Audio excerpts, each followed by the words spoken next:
UK का visa grant हो गया है, लेकिन यूनिवर्सिटी की लास्ट इनरोलमेंट डेट गुजर गई है, तो मैं अब इस इनटेक को ज्वाइन नहीं कर सकता।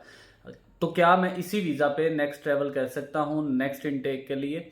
अब इसमें टेक्निकली एक चीज़ आपने कंफर्म करनी है अपनी यूनिवर्सिटी से कि क्या ये जो कोर्स आप जिसमें पहले आपका ऑफर मौजूद था या जिसका कैश इशू है, इसकी अवेलेबल इनटेक्स कब की हैं। अगर तो ऐसी इनटेक है जो 4 to 6 मंथ के बाद शुरू हो रही है, तो देन तो आप किसी सूरत इस वीज़ा पे ट्रेवल नहीं कर सकते।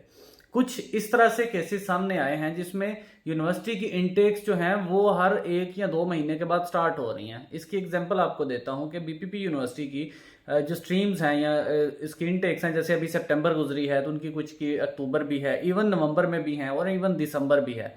तो अब इस सूरत में अगर किसी का अक्टूबर में नहीं हुआ और उसका वीज़ा ग्रांट हो गया है, तो नवंबर या दिसंबर में से किसी इनटेक में अगर उसका रेलिवेंट कोर्स मौजूद है, तो वो उसी वीज़ा पे यूनिवर्सिटी की परमिशन के साथ ट्रेवल कर सकता है। ये जहन में रखें कि अपनी यूनिवर्सिटी को आपने अपने कॉन्फिडेंस में लेना है, क्योंकि अगर आप वहां पे चले जाएंगे और यूनिवर्सिटी वहां पे जाके आपको रिजेक्ट करेगी और वो एक्सेप्ट नहीं करती, तो देन आपके लिए बड़ी परेशानी है और फिर आपको वापस आना पड़ेगा और आपका कोई फायदा भी नहीं होगा। इतने पेमेंट ज़ाया होने का इसमें खतरा है। तो आप पहले अपनी यूनिवर्सिटी से इसको लाजमी इंश्योर करें कि इस वीज़ा पे आप ट्रेवल करें या ना करें।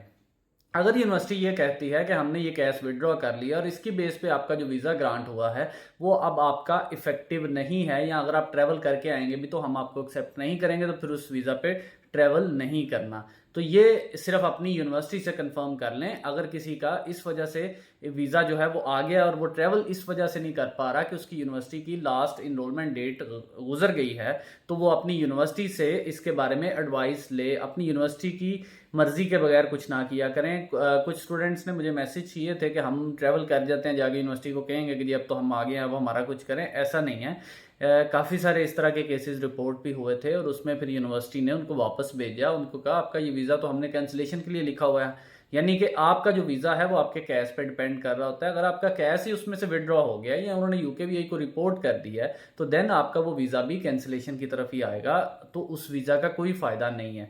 तो ये बड़ी सिंपल सी चीज़ है। इसमें आपने चूंकि सारा प्रोसेस अपनी यूनिवर्सिटी के लिए किया है, अपने एजेंट से और यूनिवर्सिटी को उस लूप लाइन में लें और उनको कहें कि अब अगर वीज़ा आ गया और डेट गुजर गई है तो उनसे रिक्वेस्ट कर लें इसी की एक्सटेंशन मिल जाए। या दूसरी चीज़ ये है कि अगली इनटेक के लिए अगर करीबी कोई इनटेक मौजूद है तो उसमें उसको डेफर करा के न्यू कैश ले लें और यूनिवर्सिटी से एडवाइस ले लें कि क्या हम अब इसके लिए वीज़ा दोबारा अप्लाई करें या इसी वीज़ा के साथ हम ट्रैवल कर लें। क्योंकि आपको पता है कि जब भी आपका वीज़ा ग्रांट होता है तो उसकी एक्सपायरी जो है वो आपकी कोर्स स्टार्ट डेट से कोई 6 to 9 मंथ्स ज़्यादा होती है, तो वो आपके लिए ही इन्हीं चीज़ों के कवर करने के लिए होते हैं मामला। तो आप इसको यूनिवर्सिटी के साथ कंसल्ट करके आप अपना वीज़ा जो है स्टेटस को चेक कर लें। अगर वो वैलिड है और नया कैश मिल गया तो देन ट्रैवल कर दें, नहीं मिला तो फिर नया कैश लें और फिर नए सिरे से अपनी वीज़ा एप्लीकेशन फाइल करें। पहले वाली का रिफंड आपको आएगा, उसके लिए आईएचएस को ईमेल वगैरह करें, उसको भी आपको लेते हुए टाइम लगेगा, 1.5 to 2 मंथ्स लग जाते हैं।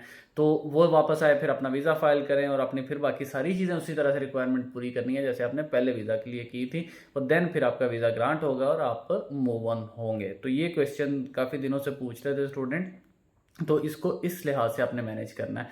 इस हवाले से अगर आपका कोई क्वेश्चन हो तो आप मुझसे पूछ सकते हैं। Thank you.